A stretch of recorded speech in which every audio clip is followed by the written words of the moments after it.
Get a £5 free bet every week with Offer Club from William Hill. Simply stake a total of £20 or more across the week on pre-match football accumulators with 4 or more selections, and you'll get a £5 free bet on the Friday. Join William Hill Offer Club on mobile or online now.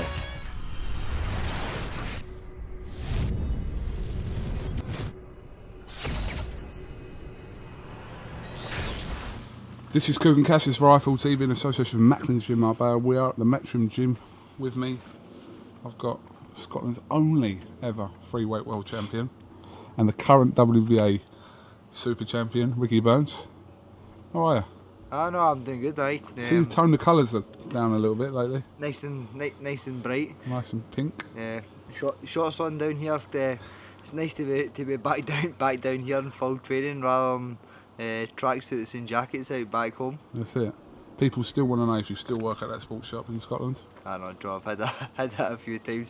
Too busy down here. So you thought you've actually handed in your notice? I know. I done that about 2 years ago. Did you really? As soon as I came down here, that was when I packed it in. Right? Oh dear. That's about 2 years. Oh, okay. I spoke about it for 2 years. That's the only reason I asked. Right, your date for your mandatory defence has been set now, October the 7th in Glasgow, against Kiryl Relikh. Yep. How much Relikh have you seen? He's a little bit of an unknown. No, I've only, me and Tony, we watched a couple of rounds of him. There was mention a few weeks ago that it was a possibility. Going with his record, I think it's 20 knockouts or 21 knockouts for majority of his fights. So obviously he can punch a bit, but it's the level of opposition who he's been knocking out. But if he's been banging them out, he can obviously dig a bit. But we're just treating this fight exactly the same as our one. I started back down here about 5 weeks ago, so we're ahead of schedule.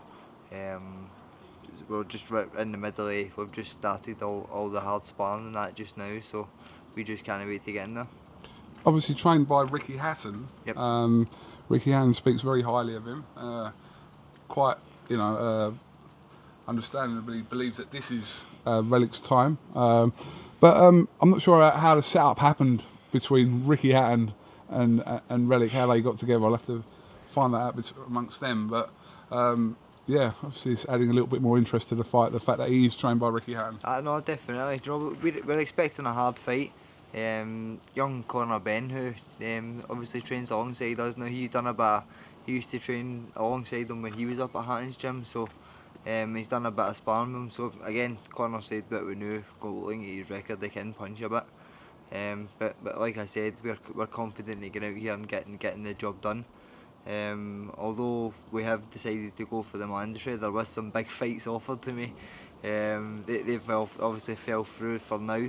But fingers crossed I go out here and get the job done. There is at least these bigger fights are still an option. So. But sometimes it's a good idea to possibly just get your mandatories out of the way. I'm not saying in terms of opponent, but your mandatories that sort of creep up on you when you sometimes don't want them to. So you can get this fight hopefully out of the way to sort of set yourself up for the big names. Well, they said that obviously because I fought for a vacant title, that was the reason that I've had to do a mandatory first. Obviously when it was announced that it was Relikh, obviously big puncher for you. Don't really know that much about him. So, but I said right at the start I was more than prepared to get this one done and dusted and get it out of the way. Especially fingers crossed out there and get the win. It can lead to these bigger fights, but I've got this one to take care of first. I know you have, and I'm obviously not suggesting that you'll be overlooking Relikh for one moment, but one name that Eddie Hearn has mentioned that could be a possibility should you come through October 7th is the name of Adrien Broner again, and it seems to have come around full circle where he was calling your name out. It might, super feather, lightweight, and now light welter again. Light welter. So there's some issues surrounding Broner at the moment, but that's a fight that you would definitely welcome and travelling if you had to. No, there was talk about it happening this year. Obviously, like I said, there was talk about some other big fights as well, but they fell through. Obviously, I can go out here and get the job done, then that fight's still a possibility. I'd be more than prepared to go to America for that fight as well. Everybody's saying to me, "Oh, but you're going over there for? That's a risky fight." Do you know, I wouldn't take a fight if I wasn't confident to get in there and winning. Don't get me wrong, I know that it's a hard fight and to go over there is a big ask. But I'm more than confident to go over there to do it. But like I said, it's meant to happen the last few years. So if it did, then I'll be good to go. I mean, Adrien Broner at the time, I remember, like I said, the point, it was maybe about 4 years ago, where he was still sort of on the up. He wasn't as well known, obviously, as he is now, but one name that he kept referring to was yourself. Yep. It was a bit of a weird thing, wasn't it? Just he constantly would mention you, saying that he wanted to fight you. I think it was because it was meant to happen. Obviously, it's super fair. Yeah. For whatever reason, it fell through. It was meant to happen at a lightweight. And it fell through again. Obviously, I fought for the title that he lost on the scales. Yeah. Obviously, he's had a bit of bother there, but he seems to have got himself back in the gym now, sorted himself out. So, like I said, I get the win here. That fight is still an option for me, and I'm more than happy to take it. It'll be a good fight. But I mean, holding the title that you do, the WBA Super title, there was always going to be many options for you, and people were going to sort of hunt you as your status as the super champion of the WBA. No, well, you know, there's been a lot of, like I said, Eddie had made a lot of offers to big names. Obviously, trying to get me the biggest fights available. I know Terence Crawford, his name was mentioned a couple of times as well. Like I said, I said as soon as I win the belt, I would fight MD at all. If it's big money fights in America, that's even better. Do you know what I mean? But we'll take it one fight at a time. We've got a tough fight in our hands, and it's good to be back in Glasgow. I'm looking forward to that, especially back at the Hydro. So countdown's on. 5 weeks tomorrow. Definitely. Interesting. Obviously, you mentioned Terence Crawford there. Since obviously, again, when he fought you, it was relatively unknown, but what he's gone on to done since then has been remarkable, and he's proving him to be, one of the best pound-for-pound fighters there are. No, definitely. Well, I think he was holding off for I think he was wanting the showdown with Manny Pacquiao. Obviously, he's decided to go another route. But like I said, that fight is an option for me as well. Well, I need to get by this one first. But like I said, all the big names seem to be mentioning my name, so just take it one fight at a time. Obviously, talking to you earlier, this is off camera. You said about when you won the title against the Rocco. Yep. It was kind of, you were happy to win the world title, but also sort of a bit of a thing against the people that have doubted you and said that you were finished as a fighter. Is that how you feel?